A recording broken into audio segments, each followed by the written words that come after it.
bon, je peux repartir avec? Merci.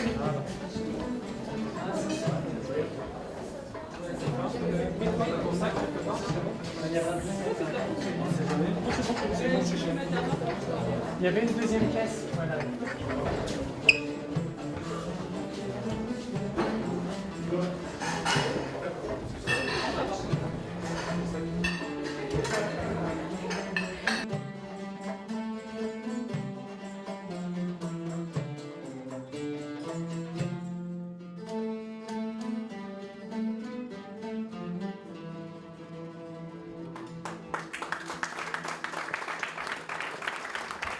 Bonjour, je m'appelle Oulia, j'ai 10 ans. Je suis voyageuse, je fais partie des scouts. Au scout, nous faisons beaucoup de choses. Ils nous montrent comment faire des tentes. On fait du feu. Et on voyage beaucoup, par exemple à Toulouse, à Orléans. Et, euh, et voilà. Et ils nous apprennent aussi beaucoup de choses de la religion. Je m'appelle Baya, j'ai 8 ans, je suis une scout et avec les scouts on a appris comment faire des camps, comment travailler en équipe, d'autres choses comme ça. Et quand quelqu'un a un souci, on doit l'aider, on ne va pas le regarder et le laisser comme ça. On se soutient les autres et les uns les autres. Bonjour, je m'appelle Mia Sali et je suis scout, je suis voyageuse. Oui. Chez les scouts, on apprend à travailler en équipe. Par exemple, s'il y a quelqu'un qui a mal à la cheville, on va marcher à sa vitesse. Ça fait juste cette année. Après, je suis une voyageuse. Et je vais. Mais c'est le premier groupe. Après il y a éclaireur. Ouais, éclaireur. Compagneux. Non, compagneux. Pionnier. Compagnon. Et Compagnon. chef. À la fin, c'est chef. Et après chef. Voilà, qu'est-ce que j'ai dit?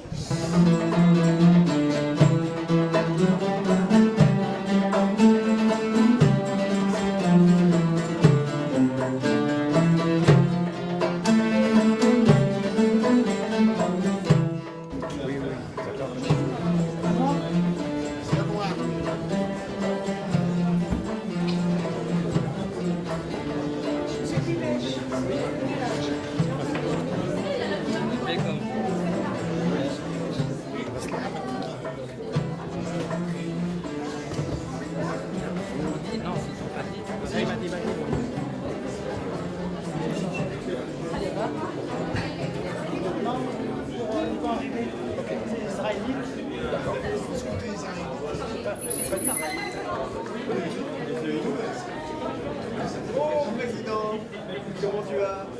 Ça va? Ah bah tiens. C'est un rassemblement de scoutisme. Ouais. J'ai déjà donné le mien, hein. Il faut que j'en trouve un autre. Non mais, je n'allais pas le mettre ce soir.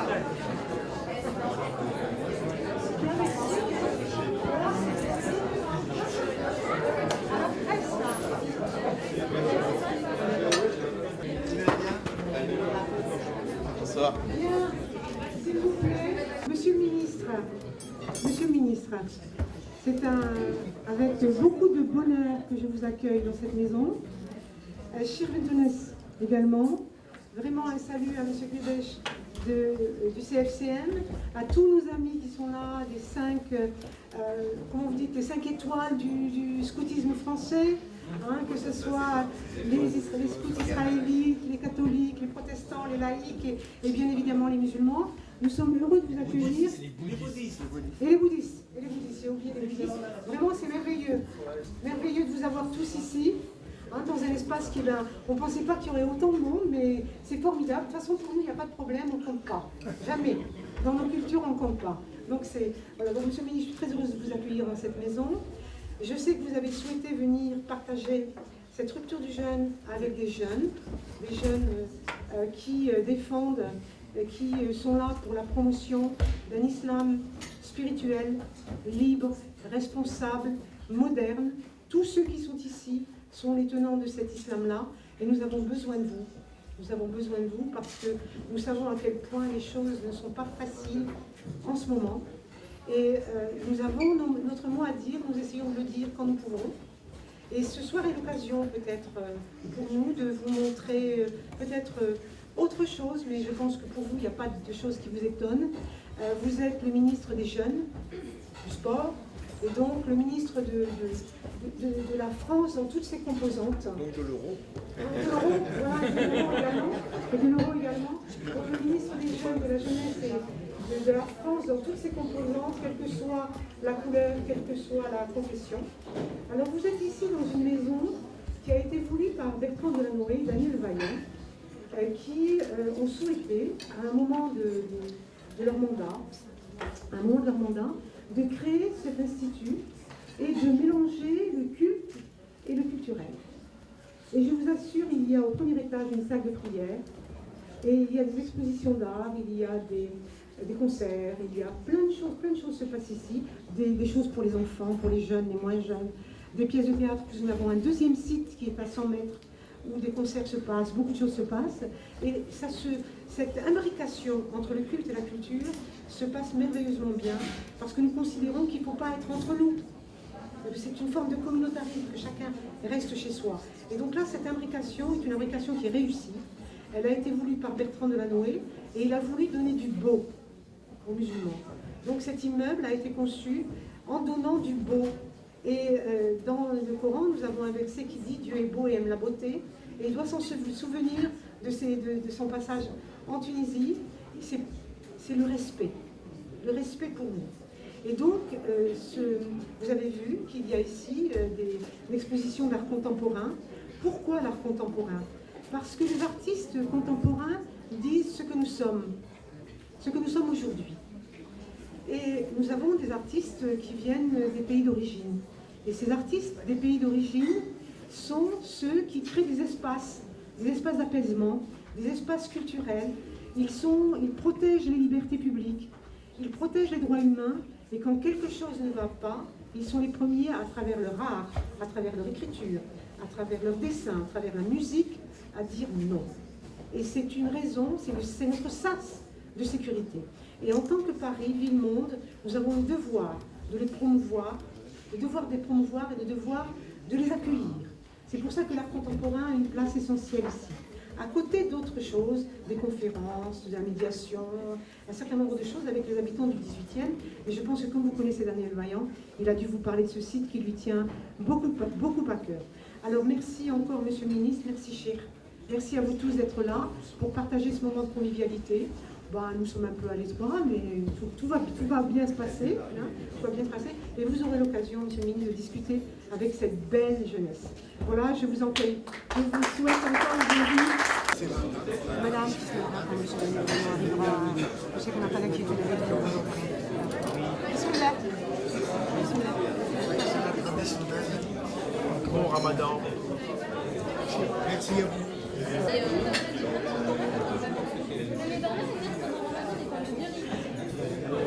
C'est pas parmi les cultures, c'est toutes les soirées différentes. Non, c'est quand même un repas particulier. Moi, tout le mois de Ramadan est un repas particulier.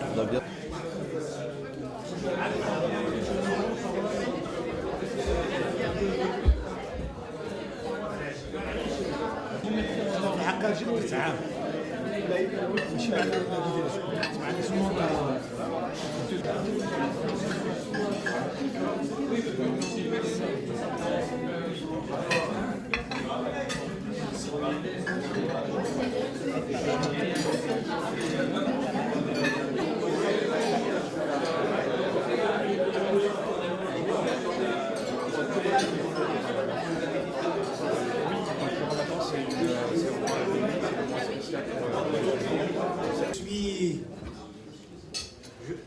à la fois ému et en même temps, c'est pour moi le signe que ce pays, la France, votre pays, porte en lui en gestation l'espoir de demain. Quand je vois la famille scout réunie ici, quand je vois qu'un ministre s'est déplacé pour partager avec nous la rupture du jeûne de ce mois sacré, béni pour nous musulmans, et que toutes les autres familles, scouts, israélites, catholiques, protestantes, laïques, bouddhistes, soient parmi nous aujourd'hui. L'espoir renaît en moi que ce pays est encore vivant et que notre jeunesse restera et demeurera attachée à son pays, à l'amour de son pays et au service qu'elle peut offrir à ses citoyens. Cette école du scoutisme, école de la citoyenneté, cette école républicaine de la tolérance, cette école de la liberté, cette école qui nous apprend à débattre sans se battre et à construire pour nos enfants le capital précieux des nations, construire un avenir l'un avec l'autre et pas l'un contre l'autre. Se rassembler sans se ressembler, dans l'harmonie, se rassembler pour rassembler. Ces devises, j'espère qu'on a encore, au niveau de nos élus, au niveau de nos politiques, qu'il y a un écho en eux pour qu'ils sachent que malgré toutes les circonstances, toutes les crises, et notamment la crise de sens qui nous touche, eh bien l'espoir est toujours là. Et qu'il faut l'encourager, le nourrir la conscience de l'individu par la fraternité, par les valeurs universelles, et qu'il faut tous qu'on apprenne, comme ce soir, à partager un moment, un présent, parce que l'avenir est incertain pour tous, mais à profiter du présent pour consolider cette fraternité humaine et citoyenne. Merci beaucoup.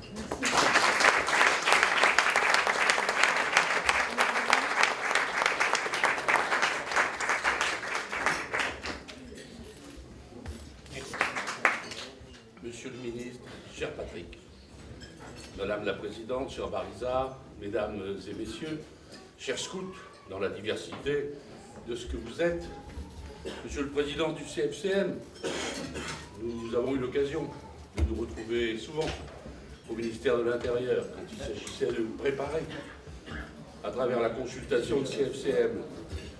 Vous direz tout ça fait un peu ancien combattant.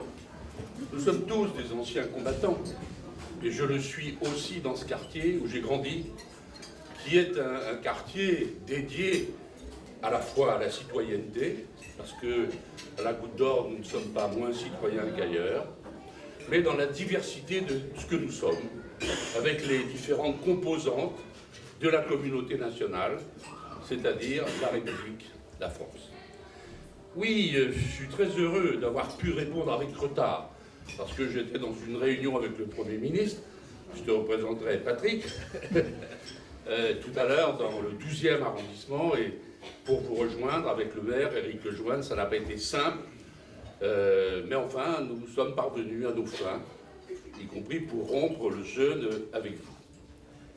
Depuis des années, nous participons, Bertrand Delanoë, qui était maire de Paris à l'époque, moi-même, qui était maire du 18e arrondissement, à cette rencontre du partage, cette rencontre de la tolérance, cette rencontre de la citoyenneté en réalité. Alors nous le faisions rue Léon, dans des locaux qu'on avait trouvés pour préfigurer ce qu'est l'Institut des cultures d'islam. Pourquoi cette initiative de l'Institut des cultures d'islam? En deux mots. Tout simplement, je voyais tristement des mosquées qui existaient, mais rarement en surface, plus souvent dans les caves. Je voyais les prières de rue. Je voyais l'indignité gagnée. Et pourquoi ce culte musulman n'aurait pas droit, lui aussi, à un bel endroit, à de beaux endroits, et notamment dans le 18e où vous êtes nombreux. Voilà comment l'idée est venue au maire de Paris, Bertrand Delanoë, moi-même, en 2001, de faire pousser sur 2 terrains municipaux. Celui-là où nous sommes, c'était un terrain municipal, et sur un second terrain, rue Polonceau, qui était aussi un terrain municipal, de construire un beau bâtiment dédié aux cultures d'islam, dans sa partie, je dirais, municipale, loi 1901, et essayer de construire, je dirais, une coexistence, une copropriété avec une association cultuelle, 1905, pour qu'on apprenne à vivre ensemble, voire s'aider. Et je parle devant vous qui représentez les scouts de toutes obédiences, la solidarité, s'entraider, lutter contre les excès, contre l'intolérance, contre toutes les formes d'exclusion qui peuvent toujours arriver avec notre espèce humaine, qui est formidable et qui peut être aussi quelquefois dans son comportement détestable. Voilà pourquoi on a réussi, compliqué, hein, je ne reviendrai pas sur les aléas juridiques, mais revendre en VFA la partie cultuelle de cet immeuble pour avoir cet établissement où on se dit bonjour, où on ne se regarde pas en chien de faïence, comme on dit. Et on peut venir voir une exposition, voir participer à des ateliers, à des colloques, y compris en direction des jeunes, et en même temps, pour les fidèles, d'aller prier dans une belle salle. Voilà ce qui nous avait inspiré. Et je suis très fier de cette réalisation, d'abord qui est belle, qui est pratique, et qui est la tolérance même. C'est un peu inédit, tout en respectant la loi de 1905. Voilà, c'est ça où vous êtes ce soir en train de rompre le jeûne, c'est ça. Et je suis très heureux que Barisa ait accepté de présider le conseil d'administration de la partie donc, culturelle de l'ICI, qui est ici. Nous étions ensemble hier après-midi pour la réunion du conseil d'administration. On essaie de ne manquer aucune réunion. Voilà, pour essayer de trouver des solutions pour le deuxième endroit, pour lequel on a des petits soucis, et qui sont, bon voilà, c'est la vie. On va essayer de les surmonter, n'est-ce pas, Barisa? Parce que je vous assure, c'est une belle expérience que ce vivre ensemble ici. Et vous en êtes le témoignage ce soir, autour de ce repas, de cette rupture du jeûne. Je voulais pas manquer ça, parce que pour moi, c'est un sens. Je vais vous faire une confidence. J'étais ministre de l'Intérieur et je recevais bien sûr des cultes. Et je recevais tous les cultes. Et quelquefois, les représentants des cultes, dans leur diversité, se méfiaient un peu. C'est qui ce type, ministre de l'Intérieur? Je leur disais, n'ayez aucune inquiétude, je suis athée, équidistant avec chacun d'entre vous. Donc je ne ferai pas de préférence. C'est ainsi qu'on a pu avancer dans les carrés musulmans, dans les cimetières de France, qu'on a pu avancer. Pour la Haït el-Kébir, c'était pas toujours facile. Il y avait des consignes de l'Union européenne, n'est-ce pas, qui nous disaient qu'il y avait la tremblante du mouton. Bien, on a avancé patiemment et on a même réussi à faire le CFCM, même si il faut conforter cette institution, cher Président. Voilà. Bon Ramadan, c'est une tradition dans le 18e. Ça se passe toujours bien, il faut que ça continue de se passer bien. Je sais que Patrick a la double, comment dirais-je, préoccupation, que le Ramadan se passe bien. Ce soir, c'est bien parti, je crois qu'il n'a aucune inquiétude à avoir. Et aussi que l'Euro de foot se passe bien. Voilà. C'est pas tout à fait la saison des vœux, mais je forme le vœu, et le vœu, cher Patrick, que tu sois comblé par toutes ces manifestations. Vive le Ramadan. Soyez heureux quand vous rompez le jeûne, sans abus, sans excès. Et puis, vivons ensemble. Aimons-nous, si je puis dire, comme des citoyens qui ont envie que la paix soit là plutôt que la guerre. Merci.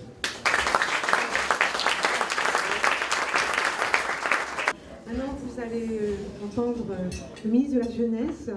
C'est la jeunesse de toute la France, sans exclusive. Et évidemment, on te souhaite bien sûr pour l'Euro de belles choses. Et tu as compris que cette maison et tous les gens qui sont ici sont pour le primat de la citoyenneté sur l'identité, mais sans déni de leur identité. Savoir qui ils sont, d'où ils viennent, pour se frayer une voie, un chemin dans la République. À toi la parole.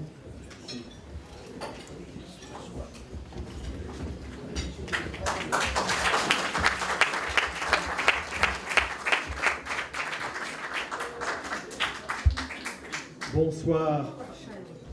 Bonsoir, shalom, salam alaikum. Bravo. Et namasté. C'est parfait, j'étais parfait là. Pas sûr que ce soit une formule liturgique chez les Népalais, c'est bien. Pardon. Mesdames et messieurs, monsieur le ministre, vous savez, quand on a été ministre même quelques jours, on reste ministre à vie. Ah oui, il est resté plus. Et j'ai souvent l'habitude de dire qu'on est plus longtemps ancien ministre que ministre. Je te le confirme. Cher Daniel, merci pour ces mots si chaleureux à mon égard, une chaleur que nous partageons, y compris sur le plan des degrés dans cette salle. Merci aussi pour ton soutien pour l'euro, j'en ai besoin. 48 heures à encore attendre. J'espère qu'on ne parlera que de sport pendant un mois. J'espère que vous aimez le foot. Ouais. Parce que si vous n'aimez pas, vous allez en baver. 51 matchs et je ne sais pas combien diffusés en clair ou en brouillé. En tout cas, c'est un très bel événement qui correspond finalement, et tu l'as dit Daniel, à l'esprit que nous vivons aujourd'hui. La fête, la solidarité, la tolérance, le faire ensemble, le vivre ensemble, c'est aussi ça l'euro et j'espère que cette grande fête sera une réussite et que la France fera ses 7 matchs. Que 7 matchs égale finale. Voilà, Inch'Allah. Inch'Allah. Mais je ne sais pas si Dieu peut nous aider, mais en tout cas, des chances sûrement. En tout cas, mesdames et messieurs, je voudrais vraiment vous saluer. Saluer votre présidente, la sénatrice Chère Bariza. Merci pour les mots très forts que tu as prononcés pendant ces différentes interventions. Saluer, bien sûr, le maire de 18e qui est passé mais qui ne peut pas rester là, notre ami Le Joindre. Saluer aussi tous les mouvements de scoutisme. Je crois que c'est quasi la première fois que je vois en même temps tous les présidents et dirigeants du scoutisme français. Vous saluez, monsieur le président national des scouts musulmans. Saluer le président fondateur. Voilà. Et je le dis avec beaucoup de plaisir parce que je n'ai pas pu assister à votre anniversaire des 25 ans. Et donc je me rattrape un peu ce soir pour cette rupture du jeûne. Saluer le président des scouts israélites ici présents. Je crois que vous pouvez aussi l'applaudir. Saluer le président des scouts et guides de France, mon cher Gilles. Les représentants des scouts bouddhistes, protestants et laïcs ici présents. J'ai oublié personne? Il faut suivre. Hein. J'ai beau être fatigué, je sais, voilà. Je voudrais aussi saluer monsieur le délégué du préfet, ici présent. Monsieur le président, oui, voilà, c'est l'État, c'est l'État. Monsieur le président du CNCM, ici aussi présent, voilà. Et puis, toutes les autorités religieuses et amicales qui nous font le grand plaisir de nous accueillir. Et moi-même, en tant que membre du gouvernement, mais aussi simplement en tant qu'ami du scoutisme, j'y reviendrai. Et vous dire, tout à l'heure je l'évoquais au président fondateur, ça fait 7 ou 8 ans que je fais chaque année une rupture de jeûne. Quand j'étais conseiller départemental, conseiller général, on disait à l'époque dans le Nord, vice-président ou président du conseil général, soit dans des manifestations un peu importantes comme celle-ci, soit dans une famille de mon canton, sans les médias, mais dans la simplicité la plus totale, mais dans la fraternité aussi la plus totale. Et l'année dernière, j'étais donc à la Shorba pour tous. C'était ma première année de ministre.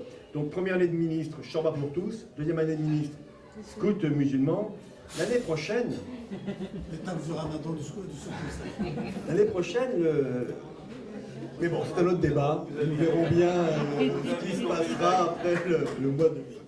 En tout cas, je garderai cette belle tradition, quelles que soient mes responsabilités. Et c'est ça qui est important. Un grand merci donc de m'avoir invité pour cette rupture du jeûne en ce début de Ramadan. C'est un moment de convivialité, de solidarité. On sait ce que représente le Ramadan. On en parlait, Cheikh, avec vous. C'est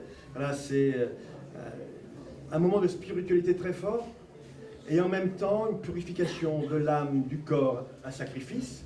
physique important, c'est quand même dur, et notamment quand cela se passe l'été, 4h30 du matin à peu près jusqu'à 22h le soir. Donc c'est long, c'est pénible, et cela nécessite beaucoup d'endurance et en même temps beaucoup de spiritualité. Et notre monde a besoin de spiritualité dans cette république laïque. Et la laïcité n'est pas incompatible, bien au contraire, avec la religion, avec les religions. Je dis souvent que finalement la laïcité, notre chance, c'est de pouvoir faire cohabiter dans la paix des religions, ceux qui croient, ceux qui ne croient pas, mais qui ont le même destin national. Et c'est cela aussi que nous représentons ce soir. Et vraiment, je tenais à être présent à ce moment, même si j'ai, je le regrette, loupé le discours du Premier ministre. Moi, je refais les deux. Voilà, mais je ne savais pas que ça se terminerait aussi vite. En tout cas, voilà, je salue mon patron, Manuel Valls, parce que c'est un moment difficile que vit notre pays, nous le savons bien. Et je crois que c'est aussi important que des ministres du gouvernement, de manière la plus simple possible, se retrouvent au milieu de leurs concitoyens, de nos compatriotes, quelle que soit leur confession. D'abord des compatriotes français de confessions différentes, mais qui vivent ensemble. C'est ça le message que nous partageons ce soir. Les musulmans de France s'engagent pendant un mois dans une démarche spirituelle profonde, je vous le disais, et je suis venu vous dire tout le respect que je porte à cette démarche, venir vous dire que pour moi la laïcité est un moment, est un partage aussi de ces croyances, de ce vivre ensemble que j'évoquais tout à l'heure, et je constate que finalement la laïcité, c'est la liberté de conscience. Et cette expression de liberté de conscience doit être rappelée en permanence en cette période. Je sais que je parle ici à des amis qui ont envie que la République puisse être respectueuse de toutes les croyances, de toutes les non-croyances, de cette capacité à pouvoir bâtir un projet commun entre nous. Mesdames et messieurs, il n'y a pas de sous-religion dans la République. Tu l'as dit, Daniel, il n'y a pas de sous-religion. Il n'y a pas non plus de religion dangereuse quand elle respecte la loi de la République. Il y a tous ceux ici qui acceptent la loi de la République et de conformer leurs croyances et leurs pratiques religieuses en fonction du monde dans lequel ils vivent. C'est cela un islam moderne, un islam de France, comme peuvent être toutes les religions ici représentées. Eh bien, mesdames et messieurs, en vous remerciant encore, et notamment la jeunesse ici présente, en remerciant le mouvement du scoutisme pour toutes ses valeurs, pour tout son engagement en direction de la jeunesse de notre pays, je voudrais vraiment renouveler mon soutien particulier, Monsieur le Président, aux scouts musulmans de France, à tous mes compatriotes musulmans de France. Vous souhaitez un formidable Ramadan dans l'esprit qui anime cette rencontre de ce soir et vous dire que je crois que nous sommes capables de bâtir une société de paix et de concorde universelle. Merci à toutes et à tous.